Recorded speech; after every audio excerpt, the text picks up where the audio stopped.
Jadi saya percaya kita semua sehat. Oke, saya menuju kesehatan saya juga.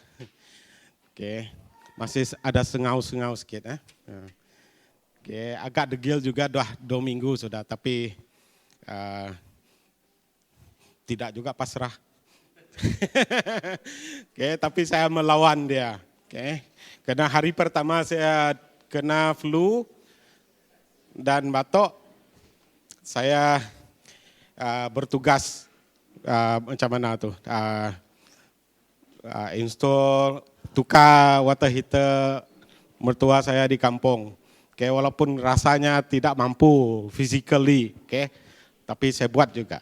Oke, jadi selepas itu saya menuju ke Seratok, oke, sebab di sana ada juga buat pendawaian rumah orang yang baru direnovate, oke, jadi agak mencabar, oke, dari segi perjalanan dia, oke, 4 jam, oke, dengan tugas dia, oke, kemudian balik sini semalam kita dirami ke,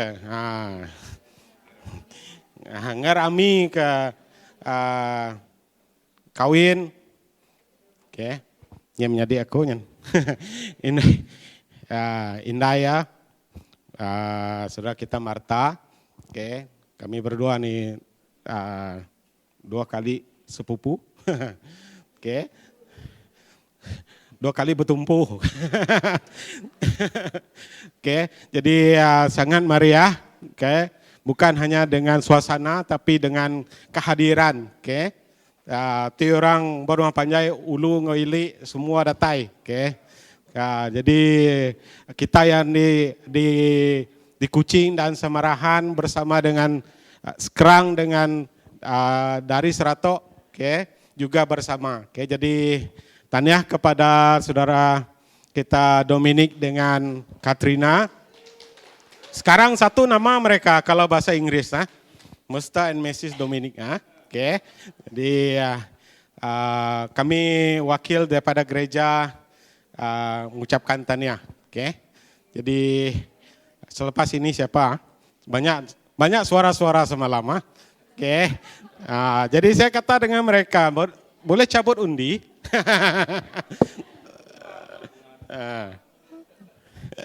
Haleluya, itu lawak saja. Oke, jadi pada pagi ini kita akan meneruskan, siri khotbahan, yaitu berkaitan dengan mengikut Yesus, hidup mengikut Yesus. Dalam poin yang kita akan lihat adalah itu pemuridan. Pemuridan, apa yang Yesus lakukan. Melakukan apa yang Yesus lakukan. Jadi kita lihat kepada rujukan dalam Markus yang ke-13 ayat yang ke-19. Saya sudah sediakan juga dan kita boleh lihat di screen, paparan screen. Boleh kita semua berdiri? Kita semua berdiri untuk menghormati firman Tuhan ini. Amin. Haleluya. Dalam ayat yang ke-13 kita baca dengan serentak. Katakan. Kemudian naiklah Yesus ke atas bukit. Ia memanggil orang-orang yang dikehendakinya dan mereka pun datang kepadanya. Ia menetapkan 12 orang untuk menyertai dia dan untuk diutusnya memberitakan Injil. Dan diberikannya kuasa untuk mengusir setan. Ke-12 orang yang ditetapkannya itu ialah Simon yang diberi nama Petrus, Yakobus dan anak Zebedius, dan Yohanes anak Yakobus. Yang keduanya diberinya nama Boanerges, yang berarti anak-anak guru. Selanjutnya Andreas, Filipus, Bartolomeus, Matius, Thomas, Yakobus anak Alfius, Thaddeus, Simon orang Zealot, dan Yudas Iskariot yang mengkhianati dia. Amin. Mari kita berdoa. Haleluya Yesus Tuhan. Haleluya. Tuhan Bapa kami surga, Tuhan kami berdoa Tuhan, angkatkan nama Engkau di tempat ini Tuhan. Kami serahkan Yesus Tuhan firman Engkau pada pagi ini. Biarkan Dia berbicara dalam kehidupan kami Tuhan. Berbicara juga Yesus Tuhan dalam hati kami, dalam roh kami Yesus Tuhan. Agar kami melihat bukan dengan mata manusia, tapi dengan mata rohani supaya kami mampu Tuhan untuk mengerti dan memahami dan melakukannya Yesus Tuhan. Dalam kehidupan kami Yesus. Kami berdoa pada saat ini Tuhan. Untuk setiap kami yang hadir, agar Engkau Tuhan bukakan roh kami Yesus Tuhan. Bukakan juga Tuhan hati kami Yesus menerima Tuhan. Firman Engkau pada pagi ini Yesus Tuhan. Agar ia bertumbuh dan mencabar kehidupan kami untuk melakukan apa yang Engkau ingin lakukan dalam kehidupan kami Tuhan. Terima kasih Yesus. Terima kasih Tuhan. Terima kasih untuk firman Engkau. Di dalam nama Yesus Tuhan kami berdoa. Amin. Oke, silakan duduk.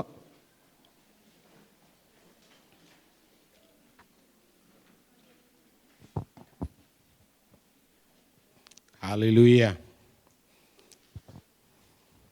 Pagi ini kita akan belajar apa maksud pemuridan. Oke, kalau istilah terkini adalah mentoring, oke. Tapi bahasa Iban, bahasa Malaysia tak ada mentoring ya. Itu adalah bahasa Inggris, oke. Mementorkan. Agak pelik juga kan, Mas. Oke, jadi pemuridan adalah yang paling tepat. Amin. Haleluya. Oke. Jadi bila mana kita berbicara tentang pemuridan ini, apakah yang Anda pikir? Saudara dan saudariku dalam Kristus, apa yang Anda pikir? Banyak murid-murid di sini. Oke, dan kita semua pernah menjadi murid di sekolah. Apa itu pemuridan? Malu-malu. Oke. Pemuridan adalah bila kita mengajarkan sesuatu kepada orang lain dan mereka mengajarkan itu juga kepada orang yang lain juga. Amen. Jadi apa yang Yesus lakukan di sini adalah Yesus mengajarkan apa yang Dia lakukan kepada murid-murid Dia. Amen. Haleluya. Beritahu orang kepada orang sebelah kiri kanan kamu mengajarkan apa yang Yesus lakukan. Oke. Jadi yang pertama, pemuridan ini melakukan apa yang Yesus lakukan. Yang pertama, oke, Yesus mengumpulkan murid-muridnya untuk melakukan pekerjaan Tuhan. Amen. Bila kita membaca firman Tuhan tadi, dia katakan dalam ayat ke-14 jelas menyatakan ia menetapkan 12 orang untuk menyertai dia. Yesus mengumpulkan murid-muridnya. Saudara dan saudariku dalam Kristus, bila kamu melihat kepada unit kamu, bila kamu melihat kepada orang ataupun jiwa-jiwa di dalam kumpulan kamu, saya rindu untuk kita melihat potensi mereka, untuk kita jadikan mereka murid Tuhan. Amen. Saya percaya setiap unit leader sudah melihat setiap kemampuan, setiap segala sesuatu yang mereka lakukan di dalam kumpulan mereka. Karena Yesus juga, dia sebenarnya memang intentionally, sengaja menetapkan 12 murid ini. Oke. Bab dalam ayat yang ke-13 dia katakan Yesus naik ke bukit memanggil orang yang kedakinya dan mereka pun datang kepadanya. Oke. Ini berlaku selepas Yesus berdoa. Oke, jadi 1.1. Yesus memangnya memiliki tujuan. Oke. Itu yang saya katakan secara sengaja. Sengaja yang milih orangnya. Murid-muridnya. Dan sebenarnya milih tidak, ia berdoa ke Tuhan, ke Tuhan apa di surga. Jesus tidak melakukan dengan sebarangan, tetapi Jesus memiliki Yesus itu memiliki tujuan. Jadi di dalam kita membangunkan murid Tuhan, pemimpin-pemimpin unit, koordinator, kita memang ada tujuan. Dan selalunya apa yang dilakukan ini bukan polisi, tapi apa yang dilakukan secara alkitabiahnya, pemimpin berdoa dulu untuk siapa yang dia akan bangkitkan, bangunkan menjadi masuk dalam kepimpinan gereja. Ya juga boleh diaplikasikan di dalam apa saja pelayanan kita. Tak semestinya kita menjadi kepimpinan di dalam gereja. Pelayanan kamu yang lain, jika kita melihat kepada potensi orang di dalam gereja, dalam penyambutan siapa yang saya akan jemput untuk menjadi ahli baru. Oke. Untuk menjadi pemimpin lagu baru. Untuk menjadi penjaga masa yang baru. Wah, besar kuasa tuh. Kalau dia kata tamat, berhenti saya. Oke, untuk menjadi orang yang berada di belakang sana. Oke, jadi semuanya perlukan tujuan yang jelas. Oke, supaya kita membangunkan mereka. Jadi Yesus sememangnya memiliki tujuan. Oke, apa yang Yesus lakukan di sini? Bila kita melihat Yesus memilih murid-muridnya. Yesus bukan cabut undi. Siapa nama ini, siapa nama itu, tidak. Tapi dia sebut nama mereka sesuai dengan kehidupan mereka. Simon Petrus, dia pilih. Kita lihat nama-nama di sana. Sehingga kan kepada Yudas Iskariot, dia memilih murid-muridnya. Jadi dia memang ada tujuannya. Beritahu orang sebelah kiri kanan kamu, ada tujuan menjadi kepimpinan. Nah. Oke. Dan Yesus berdoa sebelum memilih murid-muridnya. Seperti yang saya katakan di bagian belakang. Oke. Jadi iklan sekejap. Oke, selamat datang kepada pengantin baru.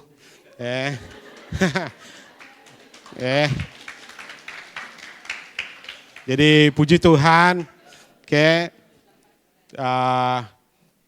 Keni kemana? Honeymoon Cidaya di dalam gereja. Amin. Oke. Kembali semula. Iklan itu berapa second saja. Oke. Yesus berdoa sebelum memilih murid-muridnya. Jadi saya rindu untuk menekankan kita juga dalam kita mengangkatkan seseorang di dalam gereja. Kita harus mencari wajah Tuhan. Amen. Beritahu orang sebelah kiri kanan kamu, cari wajah Tuhan. Amen. Dan Yesus dia tidak melihat kepada siapa yang paling banyak peminat. Oke. Kita tidak melihat kepada Facebook seseorang, berapa follower dia, tidak. Tapi bila kita memilih seseorang di dalam gereja, kita melihat kepada potensi, kerinduan mereka untuk berada di dalam Tuhan. Oke. Dan Yesus juga tidak memilih orang yang hanya datang ke gereja. Kalau dalam bahasa Inggris dia church goer. Orang yang hanya datang ke gereja, memanaskan kursi gereja, bukan bermaksud, jangan salah paham saya, bukan bermaksud kita datang ke gereja, selalu datang ke gereja, Yesus tidak berminat. Tapi ini church goer ini dia cuma datang. Rindu ke datang ke gereja aja. Tang nadai komitmen dalam gereja. Oke. Cuma mau hadir ke gereja sebab nama saya adalah Roland. Kristen tuh. Tapi tidak mau berkomitmen ke dalam apa-apa saja pelayanan di dalam gereja. Jadi Yesus tidak melihat kepada orang seperti ini. Dan Yesus juga tidak melihat kepada orang yang pengikut keagamaan. Laban aku ada dalam family Kristen, jadi aku Kristen lah. Enggak ya bukannya. Dia tidak mau seperti itu. Bukan bermaksud kita lahir di dalam keluarga Kristen, kita adalah pengikut Tuhan. Tidak. Jadi Yesus tidak melihat kepada perkara tersebut. Yesus sememangnya memilih murid-muridnya. Dan dia berdoa dulu sebelum dia memilih murid-muridnya. Amen. Oke. Jadi saya rindu untuk menekankan di sini supaya kita bukan hanya pada nama, bukan hanya mengikut ataupun dalam bahasa kami masa sekolah dulu nyangkuang siku sama siku sembiang nggak jadi ya. Iman itu harus lahir di dalam kehidupan pribadi seseorang. Amen. Oke. Jadi kita lihat di sini bahwa Yesus sememangnya secara sengaja dia memilih 12 orang murid itu tadi. Oke. Jadi 2.2, siapakah murid Yesus? Siapakah murid Yesus ini? Oke. Murid Yesus adalah pengikut Yesus. Dia bukan agama seperti yang saya nyatakan awal tadi. Oke. Dia adalah pengikut Yesus. Mengikut Kristus. Oke. Seseorang yang mengasihi Tuhan dan seseorang juga yang mengasihi jemaat Tuhan. Itulah murid Yesus. Oke. Kita lihat di dalam Matius 22 ini, dia katakan, jawab Yesus kepadanya, kasihinilah Tuhan Allahmu dengan segenap hatimu, dan dengan segenap jiwamu, dan dengan segenap akalmu, budimu, akal budimu. Oke. Jadi dia adalah orang yang betul-betul mengasihi Tuhan. Pengikut Kristus itu, pengikut Yesus itu adalah dia betul-betul mengasihi Tuhan. Oke. Itu adalah hukum yang terutama. Rindu ke Tuhannya, engkau penghabis hati nuan. Penghabis rundiang nuan, engkau penghabis pengeriang nuan. Dan yang kedua dia kata, kasihanilah sesamamu manusia seperti dirimu sendiri. Yaitu dia seperti mana kamu melihat diri kamu, begitulah kamu mengasihi orang lain. Kalau kamu menghargai kehidupan kamu, sedikit saja luka, kamu ambil ubat. Begitu juga Tuhan mau melihat kehidupan orang lain bila kamu melihat di mereka. Kamu kamu prihatin kepada mereka. Itu yang dia katakan, kasihlah sesamamu seperti diri kamu sendiri. Amen. Oke. Yang ketiga, 1.3. Apakah yang Yesus lakukan? Apakah yang murid Yesus lakukan? Oke. Ini dilihat di dalam ayat yang ke-14. Saya tekankan sekali lagi. Ia menetapkan 12 orang untuk menyertai dia dan utusnya memberitakan Injil. Oke, murid Yesus yang dinyatakan di sini mereka melakukan pelayanan, mereka diutus. Oke. Coba pikirkan, kamu diutus ke dalam unit mana, kamu diutus kepada kumpulan mana. Di sanalah pelayanan Anda.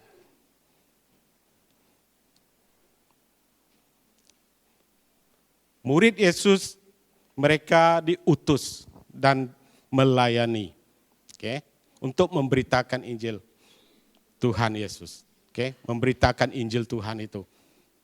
Jadi Yesus mengangkat mereka untuk menjadi rasul, itu memberitakan Injil kemana saja mereka pergi.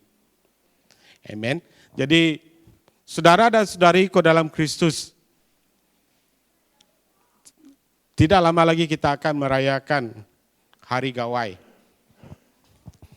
Ada yang akan balik ke kampung, mungkin juga ada yang akan stay. Tapi saya rasa ramai di antara kita akan balik ke kampung. Itulah masanya untuk kita menyatakan Injil Kristus itu kepada keluarga, kepada saudara kita, kepada orang-orang di sekitar kita. Amen. Oke. Seperti yang kami sudah tetapkan, kami se-family ya. 30 hari bulan adalah kami berdoa untuk tanda 1 tahun. Bapak kami sudah meninggal dan kami akan berdoa dan ada sharing sedikit, penyembahan sedikit, dan kami akan jemput sesiapa di dalam rumah panjang untuk datang bersama. Oke. Dan untuk kita ingatkan dia. Oke. Itu adalah satu canda. Bukan bercandaria. Itu adalah satu tanda, cara kita, tanda dan cara. Itu yang saya mau sebut sebenarnya. Oke. Untuk supaya kamu ada alasan untuk membawa Injil Tuhan itu kepada orang lain. Buatlah sesuatu. Invite. Oke. Lakukan sesuatu. Kamu boleh jemput orang ke dalam rumah kamu di kampung kah, di rumah panjang kah. Adakan sedikit jamuan. Tidak salah, sebab itu hari Gawai kan. Oke, kita jemput mereka sambil makan, kita share firman Tuhan. Amen. Haleluya. Oke, jadi memang sudah banyak berbeza daripada dulu. Kalau dulu memang sangat struggle di rumah panjang saya. Tapi semasa COVID itu, satu rumah panjang itu sudah beralih kepada Christianity. Oke, jadi sekarang adalah untuk kita melakukan sesuatu yang lebih sustainable, yang lebih kuat. Dasar itu harus dibangunkan. Jadi untuk menjemput mereka sekarang agak senang, saudara Mara pun agak senang. Jadi itu adalah satu opportunity, peluang. Oleh sebab itu saya rindu untuk mendorong kita supaya kita cari peluang. Bukan kita diutus, kita memang balik ke kampung kita. Kita memang balik ke rumah panjang kita. Dan beritakan Injil Tuhan. Beritahu orang sebelah kiri, kanan kamu, belakang, depan. Beritakan Injil Tuhan. Oke, 1.4. Amanat agung adalah untuk semua orang. Nemu kita dinilai amanat agung? Tahu di mana itu amanat agung? Untuk orang yang di bawah 18 tahun, 20 tahun, tahu di mana itu amanat agung? Ya, nyok ya dia kok ya. Si nunjuk tadi. Haleluya. Oke. Amanat agung. Oke, dalam buku Matius 28, 18 hingga 20.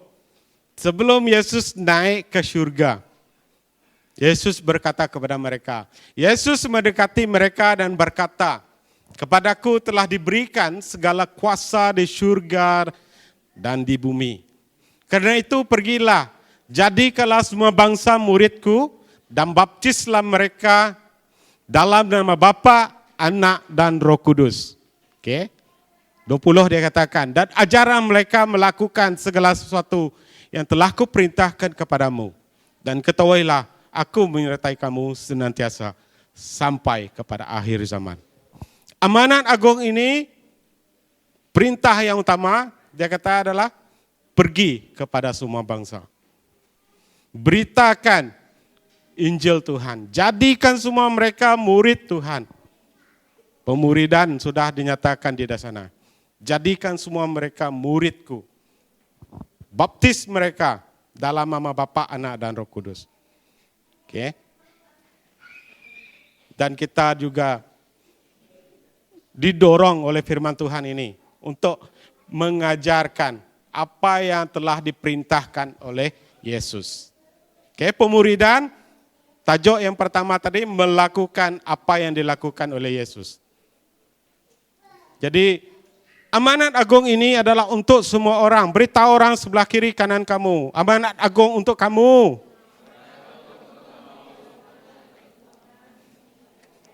Tidak ada yang terlepas daripada panggilan ini. Cuma yang melepaskannya adalah hati kita. Kamu mau tangkap dia, kamu mau ambil dia, ataupun tidak. Tapi ini adalah semua orang yang sudah menerima Yesus, yang sudah mengenal Tuhan, dia adalah panggilan untuk Anda dan saya. Amen. Oke, jadi amanat agung ini untuk semua orang. Jadi itu yang dia katakan, bila kita balik ke rumah panjang kita balik ke kampung kita, ingatkan bahwa kita adalah agen Tuhan. Wah, bukan agen 007 ya. Oke. Sekarang orang tengah mencari siapa yang akan menjadi pelakon 007 yang terbaru. Oke. Untuk kamu yang berminat mengetahui lah, bukan berminat untuk menjadi ya. Nah, oke. Karena saya ambil tahu banyak perkara, oke. Tentang peperangan pun saya tahu, tentang hiburan pun saya tahu, oke. Cuma saya tak tahu lagu Iban lah, oke. Mungkin ada yang akan berkaraoke, oke. Jadi kita balik semula. Amanat agung ini adalah untuk semua orang. Amen. Haleluya. Oke, next. Oke. Apa yang dinyatakan di sini? Yang pertama, yang terutama adalah pergi dan jadikan semua bangsa. Oke. Dan amanat ini adalah untuk semua pengikut Tuhan. Next. Oke, yang kedua. Yang kedua adalah Yesus berkongsi hidup bersama murid-muridnya. Apa yang Yesus lakukan di sini? Yesus berkongsi hidup bersama-sama dengan murid-muridnya. Pemuridan untuk kita membangunkan Kristen, kita tak dapat lari untuk bersekutu dengan mereka. Fellowship. Oke. Pastor Simon pernah mengatakan, bila kamu sebantal dengan badi kamu, segala perkara akan kamu tahu dalam kehidupan dia. Itu bermaksud berkongsi. Oke. Siapa badi? Bukan laki dengan perempuan. Oke. Itu sudah family. Ini badi. Oke. Oke. Family pun boleh juga bila kamu sudah sebantal. Oke, kamu akan tahu isi hati dia, kamu akan tahu kehidupan dia, apa yang dia mau makan, apa yang dia paling suka, paling tidak suka. Oke. Dan Yesus pun bersama dengan murid-murid dia. Mereka tidur di mana Yesus tidur. Mereka makan di mana Yesus makan. Mereka melayani Tuhan di mana Yesus melayani Tuhan. Jadi ia tidak dapat lari daripada fellowship, persekutuan. Semakin kamu mengenal seseorang tersebut, kamu akan mengetahui potensi mereka lebih lagi. Oke. Mungkin di luar kamu nampak dia agak pendiam, tapi bila kita sudah melihat kepada dalaman dia, kamu akan melihat mereka tidak berhenti bercakap. Saya jenis orang yang pendiam. Tapi bila sudah pegang mic, saya tidak akan berhenti bercakap. Oke. Kamu boleh perhatikan, kalau saya duduk, memang saya akan diam saja. Oke. Dan saya akan perhatikan, memerhatikan, dan mendengar. Oke. Itu memang personality saya. Oke. Oke. Tapi bila saya bercakap, saya akan terus bercakap. Oke. Jadi itu yang saya dapat lihat bila saya bersekutu bersama dengan orang lain. Oke. Kawan di tempat kerja saya dulu lah. Saya rasa lebih daripada 10 tahun yang lepas. Dia katakan dengan saya, muka kamu serius. Tapi kamu pandai lawak, dia kata. Muka saja serius saya kata. Kalau boleh saya mau operate muka saya jadi muka badut saya kata dia. Muka memang serius lah. Tapi jangan cakap muka dalam hati ada taman. Muka tuh apa boleh buatlah itu ciptaan Tuhan. Tapi kita bila kamu sudah mengenal seseorang, kamu tahu apa yang dia suka, itu saya katakan, dia pandai lawak ke tidak pandai lawak ke, semuanya. Jadi itu jawaban saya. Kalau boleh lah. Modified muka ini jadi badut kah? Supaya tidak nampak dia keseriusan dia lah. Tapi kita harus bersyukur dengan apa yang kita terima, amen, daripada Tuhan. Haleluya. Jadi Yesus berkongsi hidup. Saudara dan saudariku dalam Kristus, bagaimana dengan Anda? Dengan domba-domba Anda? Dengan orang di dalam kumpulan Anda? Yesus membawa mereka, 12 orang tersebut, menyertai dia dan diutuskan untuk memberitakan Injil. Next. Yesus ada bersama dengan murid-muridnya. Di mana? Di setiap perjalanan mereka. Yesus ada bersama-sama dengan muridnya. Menjadi saksi dalam setiap keputusan yang Yesus buat. Muridnya melihat bagaimana Yesus melakukan keputusan. Bagaimana Yesus membuat sesuatu keputusan. Mereka melihat di dalam setiap kehidupan Yesus. Yesus adalah sepenuh-penuhnya manusia. Dan Yesus juga sepenuh-penuhnya Tuhan. Dia merasakan kelemahan. Dia juga merasakan apa itu dikecewakan. Apa itu ditolak. Apa rasanya ditolak. Dan Yesus juga memerhati bagaimana Yesus menguruskan setiap tekanan. Murid-muridnya juga memerhati bagaimana Yesus menguruskan setiap penolakan. Tidak semua perjalanan Yesus itu diterima. Ada kampung yang menolak mereka. Bagaimana dia menguruskan perkara tersebut. Dan bagaimana Yesus membalas kepada setiap pengujian. Setiap cobaan yang dia terima.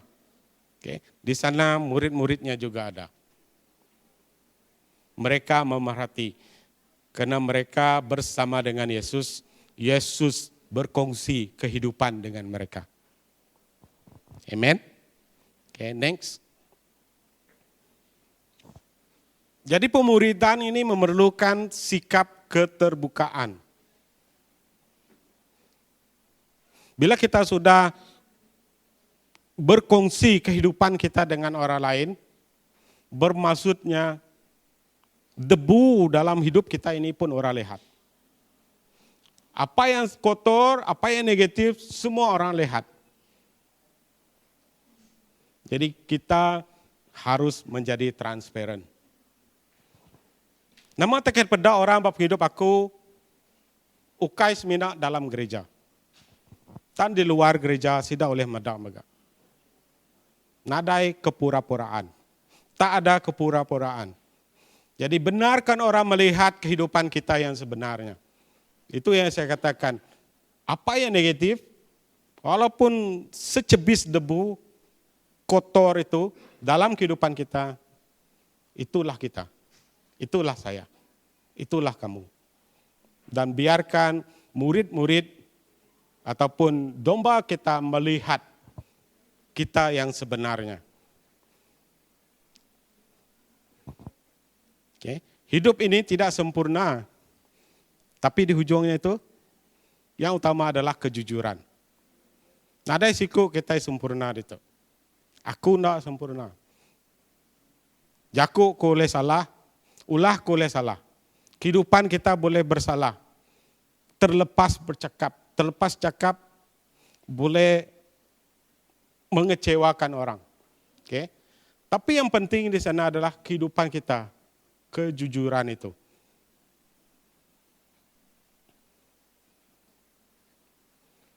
Sebab Tuhan tidak melihat kepada kesempurnaan. Tuhan melihat kepada hati. Amen. Tuhan melihat kepada kehidupan yang rela. Jika kita melihat kepada perkara ini, contoh dia, Musa. Musa dipakai oleh Tuhan, tapi dia ada juga kelemahan. Dia ada sikap yang marah. Oke. Daud yang disebut orang yang paling dekat dengan hati Tuhan.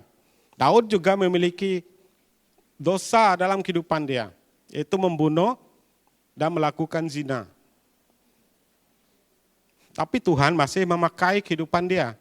Sebab Tuhan melihat kepada hati. Elia, seorang nabi yang sangat berkuasa. Tapi dia memiliki kecenderungan untuk murung bila dia tertekan. Itu Nabi Elia, tapi dia dipakai oleh Tuhan juga. Bila dia berjaya melawan pergumulan dia sendiri. Okay. Saudara dan saudariku dalam Kristus, pemuridan itu memerlukan sikap keterbukaan.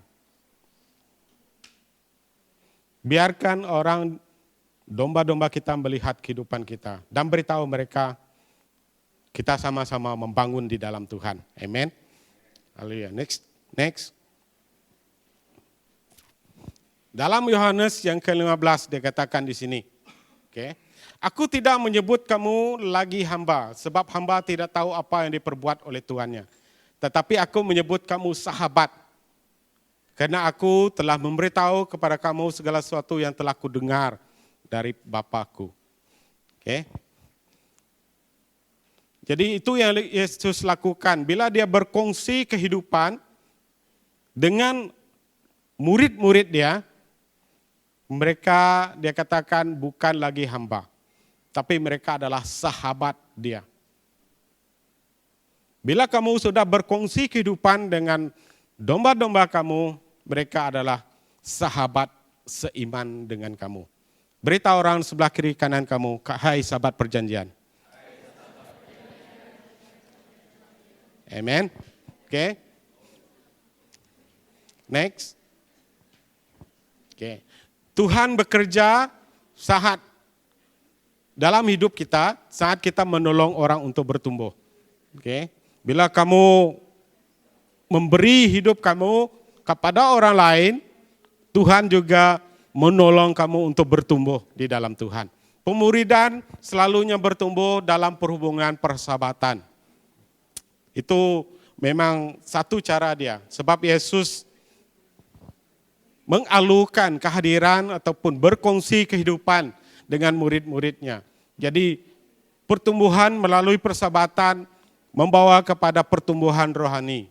Dan murid-muridnya pun boleh berdoa, boleh menyampaikan firman Tuhan, boleh mengusirkan setan, roh-roh jahat. Okay? Sebab mereka melihat dan mereka berkongsi kehidupan dengan Yesus. Okay? Next. Okay, yang ketiga. Yesus memperlengkapi murid-muridnya untuk pelayanan. Okay, dalam ayat ke-15 dikatakan mereka diutus untuk memberitakan Injil. Itulah pelayanan mereka. Dan yang ke-15, diberinya kuasa. Itulah cara Yesus memperlengkapi mereka. Diberinya kuasa.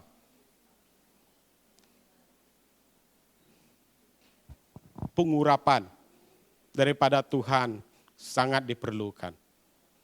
Beritahu orang sebelah kiri kanan kamu, kuasa Tuhan.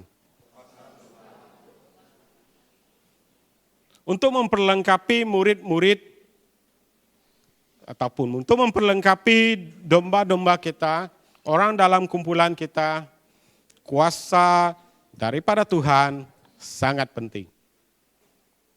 Urapan itu, penumpangan tangan itu satu tanda pengurapan Tuhan. Bila kita berdoa menumpang tangan, itu tanda kita menyerahkan kuasa Tuhan kepada kehidupan mereka. Jadi Yesus memperlengkapi murid-muridnya untuk pelayanan. Sebab itu sebenarnya kunci utama dia adalah firman Tuhan dan doa. Roh Kudus hadir bila kita berdoa dan Roh Kudus memberikan kuasa untuk kita melakukan pekerjaan Tuhan. Oke. Next. Memuridkan adalah satu cara untuk memperlengkapi orang lain untuk melayani secara efektif. Oke. Bila kita ada pemuridan, kita akan melakukan perancangan. Apa yang kita mau latihkan dalam kehidupan mereka? Seperti mana yang kita lakukan di gereja. Ada pelatihan kepimpinan. Oke, ada kemah. Dan hujung bulan 8 nanti ada LGL conference. Semua itu adalah satu pelatihan. Satu cara untuk melatihkan. Dalam kumpulan-kumpulan kecil juga. Dalam LG Anda sendiri. Dalam unit Anda sendiri, okay? Supaya kita dapat melayani secara efektif. Amen. Okay? Jadi lihat apa yang Yesus lakukan. Yesus mengajar mereka. Yesus membawa mereka bersama dalam perjalanan dan dalam pelayanan. Okay? Siapa yang saya katakan mereka diutus untuk melayani. Dan Yesus secara praktikalnya melatih mereka. Oke. Jadi saudara dan saudariku dalam Kristus, saya rindu untuk kita on the job training juga kita perlu lakukan. Oke. Bagaimana kita mau membangunkan kehidupan mereka. Oke, jadi banyak perkara yang harus kita lakukan. Oke.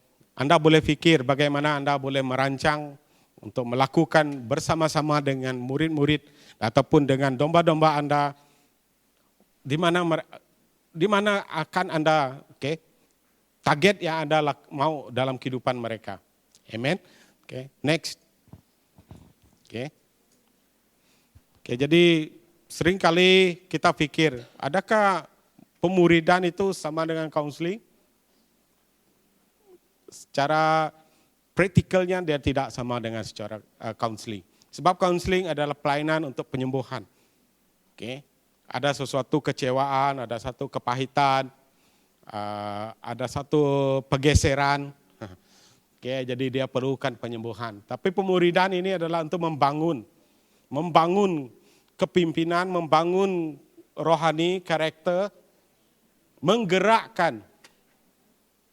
Dia tidak akan stagnan, menggerakkan untuk mereka keluar. Seperti mana Yesus lakukan, diutus untuk melayani, dan melakukan lipat ganda,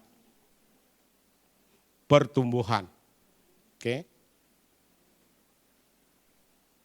2 kepada 4, 4 kepada 8, 8 kepada 16, dan seterusnya. 50 kepada 100, itu melipat gandakan. Jadi itu yang dilakukan dalam pemuridan. Untuk kita menjangkau kepada jumlah yang besar, sebenarnya kita memerlukan pemuridan. Karena itu adalah satu cara yang sangat efektif. Semakin ramai kepimpinan, semakin ramai juga yang akan pergi melayani. Next. Kita lihat dalam firman Tuhan ini, Efesus yang keempat, ayat yang ke-12, dia katakan untuk memperlengkapi orang-orang kudus bagi pekerjaan pelayanan, bagi membangunkan tubuh Kristus, sampai kita semua mencapai kesatuan iman dan pengetahuan yang benar tentang anak Allah, kedewasaan penuh dan tingkat pertumbuhan yang sesuai dengan kepenuhan Kristus. Pemuridan ini untuk memperlengkapi orang-orang kudus. Siapakah orang-orang kudus? Kalau dalam bahasa Inggris, dia adalah all saints. Bahasa Malaysia, ini bahasa Inggris, bahasa Indonesia. adalah kita orang yang sudah mengenal Tuhan. Itulah orang-orang kudus. Kamu percaya kepada Tuhan, kamu menerima Yesus, dan kamu mengikut Tuhan Yesus, kamu adalah orang-orang kudus. Memperlengkapi orang kudus untuk pembangunan tubuh Kristus. Oke? Dan dari pembangunan tubuh Kristus itu akan ada satu kesatuan. Dalam iman, pengetahuan kita akan menjadi benar tentang anak Allah, dan kita akan menjadi dewasa, matang secara rohani, dan tingkat pertumbuhan kita sesuai dengan kepenuhan Kristus. Itulah pemuridan. Oke, firman Tuhan yang kedua, saya rasa. Ada? Next. Oke. Dalam buku Petrus ini, 2 Petrus 1 ayat yang ke-5 hingga ke-8. Dia katakan, justru itu karena kamu harus bersungguh-sungguh berusaha menambahkan kepadamu kebajikan, imanmu kebajikan, dan kepada kebajikan pengetahuan, dan kepada pengetahuan penguasaan diri, dan kepada penguasaan diri ketekunan, dan kepada ketekunan kesalehan, dan kepada kesalehan kasih akan saudara-saudara, dan kepada kasih saudara-saudara kepada kasih semua orang. Oke, kamu tahu ada penggandaan sana? Dia katakan dari iman kebajikan, dari kebajikan kepada pengetahuan. Oke, dia ada step dia tersendiri. Oke. Jadi itulah pelengkapan yang Tuhan ingin bangunkan dalam kehidupan kita. Untuk kita menuju kepada kepenuhan Kristus, kematangan di dalam Tuhan. Oke. Banyak perkara yang harus kita lakukan. Oke, dari pengetahuan itu kepada penguasaan diri, self control. Kemudian kita kepada ketekunan, baru kita menjadi seseorang yang saleh. Bukan mat saleh ya, saleh. Oke. Dengan arti kata lain Alkitabiah. Oke. Dan penuh dengan kasih, itu yang diperlengkapi dalam kehidupan kita. Oke, dalam ayat yang ke-8 dia katakan, sebab apabila semua itu ada padamu dengan berlimpah-limpah, bila tanya dah bisi dalam semua penghidupan, oke, kamu akan dibuatnya menjadi giat dan berhasil. Menjadi giat bermaksud kita boleh bergerak dan berhasil, lebih efektif dalam pengetahuan akan Yesus Kristus. Oke. Membentuk kita untuk menjadi dewasa di dalam Tuhan Yesus. Yang keempat, kunci utama pemuridan. 4.1, bertumbuh kepada kematangan penuh sebagai pengikut Kristus. Oke. Pemuridan menolong dalam pertumbuhan rohani. Sebab dia menyediakan banyak platform kelengkapan. Kita diajar, kita dilatih, kita diberi peluang untuk menyertai kursus ini, untuk menyertai kepimpinan, pelatihan kepimpinan ini. Oke. Semuanya menuju kepada pertumbuhan rohani. Kolose 1 ayat ke-28. Dialah yang kami beritakan apabila tiap-tiap orang kami nasihati dan tiap-tiap orang kami ajari dalam segala hikmat untuk memimpin tiap-tiap orang kepada kesempurnaan dalam Kristus. Oke. Bila kita mengajar kepada orang lain dan orang lain mengajar kepada kita, semua kita memimpin jiwa itu kepada kepenuhan Kristus. 4.2. Next. Oke. Melipat gandakan murid Tuhan. Oke. Kunci utama yang kedua dalam pemuridan ini adalah melipat gandakan murid. Oke. Dia membentuk jiwa-jiwa dan akan membangunkan, melipat gandakan jiwa-jiwa di dalam rumah Tuhan. Oke. Kumpulan Anda akan bertumbuh. Pemuridan ini membangunkan jiwa-jiwa. LG Anda akan bertumbuh, unit Anda akan bertumbuh. Sebab bukan hanya unit leader, bukan hanya LGL saja yang melayani. tetapi semua yang melayani. Amen. Dan mereka akan bertumbuh dan menjangkau kepada jiwa lain. Dan jiwa lain menjangkau kepada jiwa yang lain juga. Okay. Walaupun kecil, tapi sangat berkuasa. Okay. Dia tidak, beban itu ataupun tanggung jawab itu tidak hanya kepada kepimpinan atasan, tapi semua orang bergerak bersama. Okay. 2 Timotius 2 ayat 2 hingga 3. Apa yang telah engkau dengar daripadaku di depan banyak saksi, percayakanlah itu kepada orang-orang yang dapat dipercayai dan juga cakap mengajar orang lain. Okay. Ini adalah satu bentuk pelatihan. Firman Tuhan di sini nyatakan, Paulus menyatakan di sini, apa yang sudah kuajarkan kepada kamu, kamu ajarkan kepada orang lain, dan ia akan juga mengajar kepada orang lain. Itu ringkasan dia dalam firman Tuhan ini. Oke. Dia katakan, percayakan itu kepada orang yang dapat dipercayai. Maksudnya mereka boleh mengajar kepada orang lain. Dan juga yang cakap mengajar orang lain. Amen. Oke. Pemuridan itu adalah untuk semua orang. Kita semua. Oke. Jadi apa yang Yesus lakukan, kita harus lakukan. Amanat agung itu adalah untuk semua orang. Beritahu orang sebelah kiri kanan kamu. Amanat agung itu untuk semua orang.